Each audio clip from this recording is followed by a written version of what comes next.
Good evening students. আজি তোমালোকৰ বহুপদ ৰাশিৰ বিষয়ে অকণমান আলোচনা কৰিছোঁ। বহুপদ ৰাশিটো তোমালোকে ক্লাছ 9ত অকণমান কৰিছিলা। এতিয়া মই অকণমান থুলমূলকৈ প্ৰথমে বুজাই দিছোঁ। বহুপদ ৰাশি ধৰা এটা পদ আছে 3x to the power 4। ইয়াত x টো হ'ল কি চলক, 3টো হ'ল xৰ সহগ আৰু xৰ ঘাত আছে কিমান 4। এই ঘাতটোক কি বুলি কোৱা হয়? বহুপদটোৰ মাত্ৰা বুলি কোৱা হয়। ঠিক আছে, যেনেকৈ এটা বহুপদ ৰাশিৰ উদাহৰণ আমি লৈছোঁ 5x³ minus 4x square plus 5x minus 7। এইটো এটা বহুপদ ৰাশি। কেলে এইটো এটা বহুপদ ৰাশি? ইয়াত কেইবাটা পদ আছে আৰু পদবোৰ প্লাছ মাইনাছেৰে প্লাছ আৰু মাইনাছ দি আমি একেলগত লিখিছোঁ। এইটো এটা বহুপদ ৰাশি। এতিয়া বহুপদ ৰাশি কেইবা প্ৰকাৰৰ আছে? প্ৰথমটো হ'ল কি একপদ ৰাশি। একপদ ৰাশিত কি হ'ব? অকল এটা পদ থাকিব। যেনেকৈ ধৰা 2x³ মাইনাছ 5y³ তাৰপিছত ধৰা 7x, এইবোৰ হ'ল কি গোটেইকেইটা একপদ ৰাশি। তাৰপিছত দ্বিপদ ৰাশি। দ্বিপদত কি থাকিব? দি মানে দুটা পদ থাকিব। দুটা পদ আমি কি প্লাছ আৰু মাইনাছ দি আমি লিখিব পাৰিম। এতিয়া ধৰা ইয়াত 5x³ প্লাছ 2x, এটা ধৰা 4y³ প্লাছ 7 আৰু এটা ধৰা 9x to the power 7 minus 1। এইটো হ'ল কি এটা দ্বিপদ ৰাশি। এইবোৰ হ'ল দ্বিপদ ৰাশি। তাৰপিছত চোৱা ত্ৰিপদ ৰাশি। ত্ৰিপদ ৰাশি কি আছে চোৱা। ত্ৰিপদ ৰাশিত আছে 5x to the power 4 minus 4x³ minus 1। ত্ৰিপদ মানে তিনিটা পদ থকা ৰাশি। আৰু এটা চোৱা 4x² মাইনাছ x প্লাছ 5। এই গোটেইকেইটা হ'ল কি ত্ৰিপদ ৰাশি। ঠিক আছে, একপদ হ'ল, দ্বিপদ হ'ল, ত্ৰিপদ হ'ল। তাৰপিছত আহিলে ৰৈখিক বহুপদ। এতিয়া ৰৈখিক বহুপদ কাক কোৱা হয়? যি বহুপদৰ মাত্ৰা 1 তাক ৰৈখিক বহুপদ বুলি কোৱা হয়। যেনেকৈ ইয়াত চোৱা xৰ মাত্ৰা কিমান 1, ইয়াত yৰ মাত্ৰা কিমান 1, ইয়াত tৰ মাত্ৰা কিমান 1। এই গোটেইবোৰ কি এটা ৰৈখিক বহুপদ। ঠিক আছে, তাৰপিছত হ'ল দ্বিঘাত মানে যাৰ ঘাত 2। ইয়াত চোৱা 5x², ইয়াত ঘাত কিমান 2, মাইনাছ 7y², ইয়াৰো ঘাত কিমান 2, 3 মাইনাছ 5t², ইয়াৰো ঘাত কিমান 2। এইবোৰ হ'ল কি দ্বিঘাত বহুপদ। তাৰপিছত হ'ল ত্ৰিঘাত বহুপদ। ত্ৰিঘাত বহুপদত কি থাকিব তোমাৰ? ত্ৰিঘাত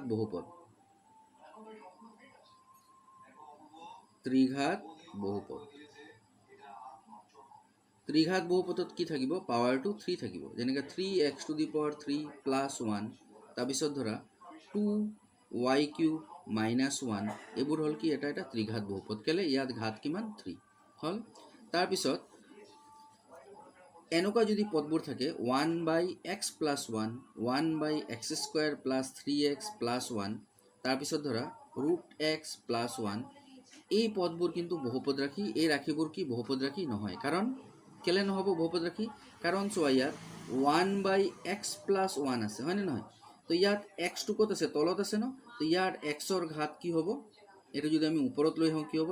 x plus 1 to the power minus 1। তাৰমানে xৰ ঘাত আমি কিমান পালোঁ? ইয়াত মাইনাছ 1। এইকাৰণে এইটো কি নহ'ব? এটা বহুপদ ৰাশি নহয়। তাৰমানে ঘাতটো কি হ'ব লাগিব? পূৰ্ণসংখ্যা হ'ব লাগিব। এইটো যেনেকৈ ইয়াত x² আছে কিন্তু তলত আছে, যদিও আমি ওপৰত লৈ যাওঁ কি হ'ব? মাইনাছ হ'ব। এইটো কি নহয়? এটা বহুপদ ৰাশি নহয়। ৰুট থাকিলে কি হ'ব? √x, ইয়াক আমি কি লিখিম? x to the power minus x to the power 1/2। এতিয়া 1/2টো কি এটা পূৰ্ণসংখ্যা নহয় জানো? এইটো পূৰ্ণসংখ্যা হয় জানো? নহয়। তো এইটো এটা কি বহুপদ ৰাশি নহয়। মই ইয়াত লিখি দিছোঁ চোৱা, ইত্যাদি ৰাশিবোৰ বহুপদ নহয় কাৰণ চলকৰ ঘাত পূৰ্ণসংখ্যা নহয়। ঠিক আছে, এতিয়া এটা ৰৈখিক বহুপদৰ সাধাৰণ আৰ্হিটো হ'ল ax প্লাছ b। ইয়াত xৰ ঘাত কিমান 1। এইকাৰণে এইটো কি এটা ৰৈখিক বহুপদ, য'ত কি হ'ব লাগিব? a আৰু bটো বাস্তৱ সংখ্যা হ'ব লাগিব আৰু a ৰ মানটো 0 হ'ব নালাগে। যদি ইয়াত a ৰ মানটো 0 হৈ যায় তেনেহ'লে কি হ'ব? xটো নাইকিয়া হৈ যাব।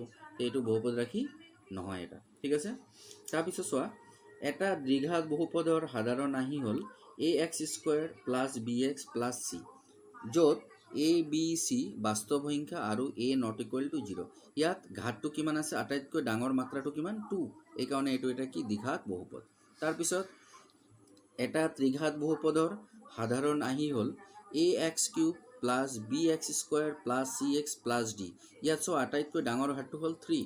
এইটো এটা কি ত্ৰিঘাত বহুপদ, য'ত এ বি চি আৰু ডি বাস্তৱ সংখ্যা হ'ব লাগিব আৰু এটো কি ইয়াত কি হ'ব নালাগে শূন্য হ'ব নালাগে আগৰটোতো এ কি হ'ব নালাগে শূন্য হ'ব নালাগে যদি ইয়াত এটো শূন্য হৈ যায় তেনেহ'লে কি হ'ব শূন্যৰ লগত এক্স স্কয়াৰ পূৰণ কৰিলে এই গোটেইটো শূন্য হৈ যাব থাকিলে কি bx + c তো bx + c হ'ব কি এটা ৰৈখিক বহুপদ এতিয়া ইয়াত যদি a এর মানটো শূন্য হয় তেনেহ'লে কি হ'ব এইটো শূন্য হৈ যাব তো থাকিব কি bx² + cx + d এইটো এটা কি হৈ যাব দ্বিঘাত বহুপদ ঠিক আছে তেতিয়া এইটো ত্ৰিঘাত আৰু নহ'ব তাৰপিছত মাত্ৰাটো কাক কোৱা হয় যে চলক যিকোনো এটা চলকৰ সৰ্বোচ্চ ঘাতটোক কি বোলে বহুপদটোৰ মাত্ৰা বোলা হয় হয়নে নাই যেনেকৈ এটা উদাহৰণ চোৱা 3x⁷ - 4x⁴ 6 + x + 9 এই বহুপদটোৰ আটাইতকৈ ডাঙৰ ঘাতটো কিমান 7 এই কাৰণে বহুপদটোৰ মাত্ৰা কিমান হ'ল ইয়াত 7 ঠিক আছে তাৰপিছত আৰু এটা টাৰ্ম আমি জানিম কি এতিয়া বহুপদৰ শূন্যটো কি এটা বাস্তৱ সংখ্যা কে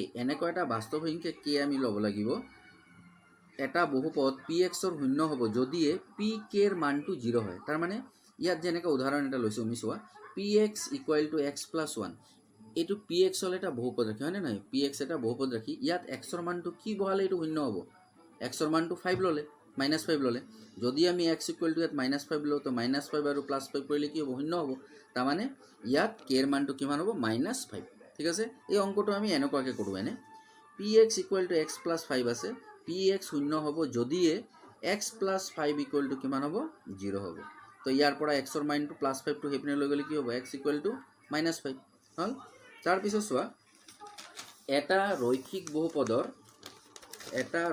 বহুপদৰ মাত্ৰ এটাহে শূন্য থাকিব এটা ৰৈখিক বহুপদ যদি হয় যাৰ ঘাত কিমান 1 তাত শূন্য কেইটা থাকিব অকল এটা শূন্য থাকিব তাৰপিছত এটা দ্বিঘাত বহুপদৰ খুব বেছি দুটা শূন্য থাকিব পাৰে তাতকৈ বেছি শূন্য থাকিব নোৱাৰে এটা ত্ৰিঘাত বহুপদৰ খুব বেছি তিনিটা শূন্য থাকিব পাৰে তাতকৈ আৰু বেছি থাকিব নোৱাৰে ঠিক আছে এতিয়া চোৱা আমি অনুশীলনীত গৈ আছো অনুশীলনী 2.1 তোমালোকে চোৱা কিতাপত কিছুমান গ্ৰাফ দিয়া আছে গ্ৰাফ কিটা মই এনেকৈ আঁকি লৈছো চোৱা প্ৰথমটো হ'ল এইটো হ'ল x অক্ষ এইটো হ'ল y অক্ষ মানে নহয় এইটো গ্ৰাফডালে লেগডাল যে অংকন কৰিছো এইটো x অক্ষত কাটিছে জানো নাই কটানো তাৰ মানে ইয়াৰ শূন্যৰ সংখ্যা কিমান হ'ব 0 এইটো চোৱা x অক্ষত কেটা বিন্দুত কাটিলে অকল এটা বিন্দুত কাটিলে মানে নহয় তাৰ মানে ইয়াৰ শূন্য হ'ল কিমান 1 তাৰ পিছতো চোৱা ইয়াত x অক্ষত কেটা বিন্দুত কাটিলে এটা দুটা তিনিটা তো ইয়াত শূন্যৰ সংখ্যা কিমান হ'ব 3 তাৰ পিছত ইয়াত চোৱা x অক্ষত কেটা বিন্দুত কাটিলে x অক্ষত এইটো এটা বিন্দু কাটিলে এইটো এটা বিন্দুত কাটিলে তাৰ মানে ইয়াৰ শূন্যৰ সংখ্যা কিমান হ'ব 2 তাৰ পিছতো চোৱা এইটো x অক্ষত কেটা বিন্দুত কাটিলে এটা দুটা তিনিটা চাৰিটা তো ইয়াৰ শূন্যৰ সংখ্যা কিমান হ'ব 4 তাৰ পিছত এইটো x অক্ষত কেটা বিন্দুত কাটিলে 1 2 3 ইয়াৰ শূন্যৰ সংখ্যা কিমান হ'ব 3 তোমালোকে ভালকৈ কিতাপত চাই লোৱা কিবা যদি নুবুজা মোক সুধিবা গুড নাইট